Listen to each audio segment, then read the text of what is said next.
Hip hop is not just music, it is a lifestyle, and for many artists, it is also a lifeline. It is the only way out of a world filled with pain, poverty, and broken dreams. Imagine growing up in a place where every day is a fight to survive, where opportunities are rare and hope feels far away. Some rappers come from these places, and their talent becomes their ticket to a better life. With every lyric, they share their truth, turning struggle into art and pain into power. Yo, Dre. What up? I got something to say. But not everyone in hip hop has lived that life. Some artists did not grow up in tough neighborhoods or face the same battles. They come from comfortable homes with opportunities handed to them. Yet, they create an image of struggle, acting like they have been through hardship they have never known. Started from the bottom, now we're here. They hire ghostwriters to craft streetwise lyrics, build fake personas, and sell a story that is not even theirs to begin with. This raises a bigger question: what is rap really about today? In the late 80s, rap was a platform for social and political change. You are now about to witness the strength of street knowledge. Groups like Public Enemy, Brand Nubian, and even NWA used their voices to speak out against injustice and uplift their communities. Over time, though, rap has shifted. It is not just about fighting the system anymore. It often reflects life on the streets, even the dark sides like gang culture and violence.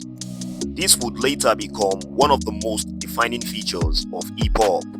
However, for many rappers, joining a gang is not a choice they made for fame or their identity. Instead, it often becomes a necessity for their survival because, as previously mentioned, many of them grew up in neighborhoods neglected by society. In areas with failing schools, scarce job opportunities, and constant threats, gang membership can provide safety, protection, and a sense of belonging. Therefore, rappers from this environment share these stories not to glorify gang life, but to expose the harsh realities of their experiences. Then there are those who fake it, claiming ties to gang they have never been part of, just to show they have street credibility. These pretenders might fool fans for a while, but the streets don't forgive fakes and false claimers.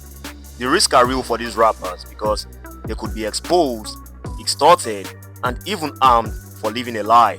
This issue about what is real and what is fake in hip hop has always been a hot topic, and lately it resurfaced during the back and forth between J. Cole, Kendrick Lamar, and Drake. While Drake is one of the most successful rappers in the world, many of his peers question his authenticity. This has made it difficult for some to view him as one of hip hop's greatest rappers. J. Cole, on the other hand, is seen as a creative genius and a real rapper whose authenticity is rarely questioned. However, when he stayed out of the recent beef with Kendrick Lamar, some fans began to doubt if he's on the same level as Kendrick, especially when it comes to having strong ties to the streets. Recently, in a podcast, West Coast rapper Simba talked about why authenticity matters so much in hip hop. He explained how Kendrick stands out and why artists like J. Cole and Drake cannot match Kendrick's level of respect and influence. I know one thing. They better stay away from that nigga from Compton. Which one? Oh, no. Kendrick. You talking about lyrically, I know. I'm just saying. He do a lot with them bars. But we could put the bars in the corner. That's one thing. Okay, talk to me. What else? His creativity and his performance. Who he is as an artist. Yeah. Who he is as a rapper. The way he can play with his voice. The way he could change cadences in the middle of the cadence. We forget. What I'm saying is, yeah, when it come to that little nigga from Compton, he a beast too. The shit he can say and the places he can go because of what's behind him. That nigga said, I got 2 T's with me. I'm snatching chains and burning. Nigga, you know who 2 T's is? Who is that? Do your homework. Do your homework. That's all I'm going to say. T's. Do your homework. Do your homework on 2 T's. Leave that alone. Yeah. He wanted Leave that alone. Yeah. Kendrick's deep connection to his city, Compton, and his previous label, Top Dog Entertainment, has earned him a type of respect that money and fame cannot buy. Even though Kendrick doesn't glorify street life in most of his music, he is still respected in the streets. And this was why Compton rapper AD even shared a story on No Jumper about how his first meeting with Kendrick turned into a tense standoff. Hey, you wanna know a crazy thing about Kendrick, bro? My first encounter with him, he thought I was somebody else, bro. He low-key tried to press me. I guess some niggas jumped him back in the day, and I came to the studio, and he was mad. He was like, "Hey, you from Almond Block?" And I was like, "Nah," but he was hot. You banged on him back? Where's Almond Block? No, Almond Block is another hood in Compton. And I was like, "Nah, I ain't from Almond Block." He thought you were lying. And he was like, "You is from Almond Block." I'm like, "Nah, I ain't from Almond Block. I'm over here." He was like, "All right," and then we was cool after that. But he he was say, mad, "Oh, though. all right." No, he was mad. Yeah, he was mad. Like if I was from Almond Block, he would have got his get back on me that day. This has done nothing but highlight just how genuine Kendrick is when it comes to his affiliations with the streets. There was also another instance when he was asked about surrounding himself with gang members despite not appearing to be a gang member himself. Does the crew come out every time you come to Compton? Yeah. Kendrick's music tells powerful stories about growing up in tough environments without making it sound glamorous.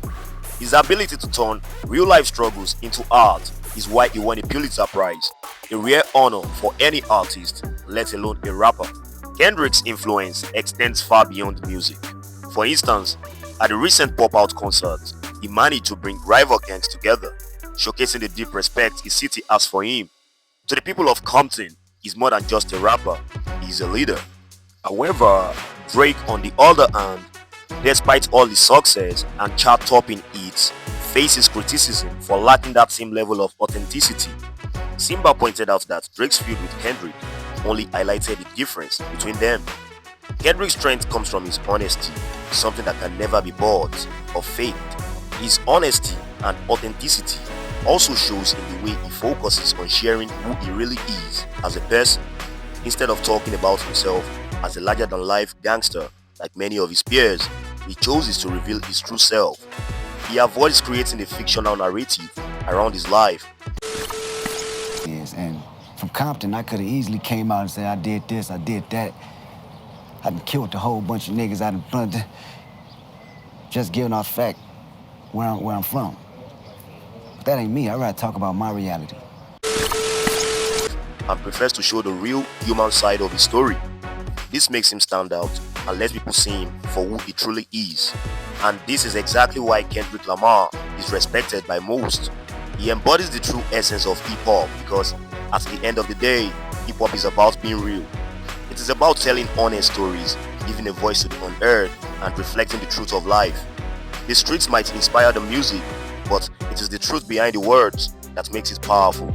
So what is your take on the relevance of authenticity in hip-hop? Does realness still matters in today's rap game? Share your thoughts in the comments. We would love to hear from you. And if you want more crazy stories like this, make sure to subscribe and turn on notifications so you never miss out. Thanks for tuning in, stay safe, and remember, keep pushing positivity.